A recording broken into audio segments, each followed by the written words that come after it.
শুধু চাকরি নয়, সার্টিফিকেট থেকে শুরু করে সরকারি নথি, টাকা পেলেই সব হাতের মুঠোয়। আর অভিযুক্ত টিএমসিপি নেতা। এই গোটা বিষয়টা নিয়ে কি বলছেন বিজেপি বিধায়ক শঙ্কর ঘোষ এবং অগ্নিমিত্রা পল, শুনুন। দেখুন, অর্জুন বাবু প্রাক্তন সাংসদ, দীর্ঘদিনের জনপ্রতিনিধি।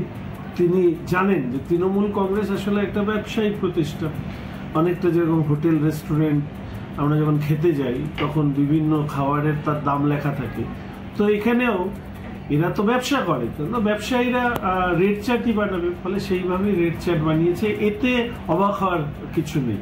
তবে দেখতে হবে এই রেট চার্টের মধ্যে দিয়ে সরকারি স্তরে কি কি ধরনের ব্যবস্থা এরা করে দেয়, তাহলে সেইগুলোকে ধরে যারা এই ব্যবস্থা নিয়েছে তাদের বিরুদ্ধেও যেরকম ব্যবস্থা নিতে হবে, আর যে বানিয়েছে তার বিরুদ্ধে কঠোরতর আইনি ব্যবস্থা গ্রহণ করতে হবে। বলুন তো, আমাদের এই সরকার সবকিছু রেট চার্ট আছে। আপনি চাকরি চুরি করবেন, তার কি ধরনের কি চাকরি, তার কত রেট, কত টাকা আপনাকে ঘুষ দিতে হবে, তার একটা রেট কার্ড আছে। আজকে মহিলাদের ধর্ষণ, ফুল ধর্ষণের একটা রেট, হাফ ধর্ষণের একটা রেট, সাবালিকার একটা রেট, নাবালিকার একটা রেট। মমতা ব্যানার্জি সরকার অত্যন্ত সিস্টেম্যাটিকলি চুরিগুলো করেন, এবং এখানেও দেখা যাচ্ছে যে আজকে সরকারি নথি জালি করার জন্য তারও আবার রেট কার্ড তৈরি হয়েছে। দুর্নীতির নোবেল প্রাইজ যদি কিছু থাকে, আমরা সেই নোবেল কমিটিকে আমরা আমাদের মুখ্যমন্ত্রীর জন্য নাম আমরা নমিনেট করব। আজ খবর দিকে নজর রাখবো। সন্দেশখালীতে 3 বিজেপি কর্মী খুনের বিস্ফোরক তথ্য সিবিআই এর হাতে। সিআইডির তদন্ত নিয়ে সন্দেহ, কোনো বয়ান নেয়নি সিআইডি। সাক্ষী হিসেবে যাদের নাম ছিল তাদের কোনোদিন সিআইডি জিজ্ঞাসাবাদই করেনি। প্রত্যক্ষদর্শীদের বাড়িতে গিয়ে এমনটাই জানতে পেরেছে সিবিআই।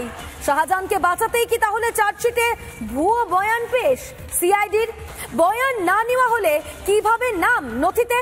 আদৌ তদন্ত শেষ করার ইচ্ছে ছিল তো সিআইডির?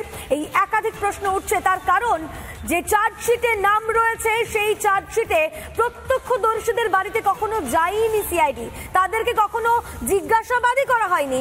কি বলেছেন তারা, শোনাই আপনাদের। আপনি কি কখনো গেছিলেন সাক্ষী দিতে? না, আমি কখনো যাইনি। আপনাকে ডাকেনি কখনো? না। মানে সিআইডি কখনোই আসেন না? আপনার নাম চার্জশিটে রয়েছে, আপনি নাকি সাক্ষী দিয়েছেন? দেখলাম তো, কিন্তু আমি ওদের আমি ছিলাম না তখন।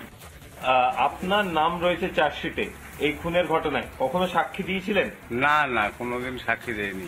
সিআইডির তরফ থেকে কখনো নোটিশ করা হয়েছিল আপনার নামে না সাক্ষী দেওয়ার জন্য? না, কোনো নোটিশ ফোটিশ আমার কাছে আসেনি। সিআইডির তরফ থেকে ফোন করা হয়েছিল বা রাজ্য পুলিশ ফোন করেছিল আপনাকে কখনো?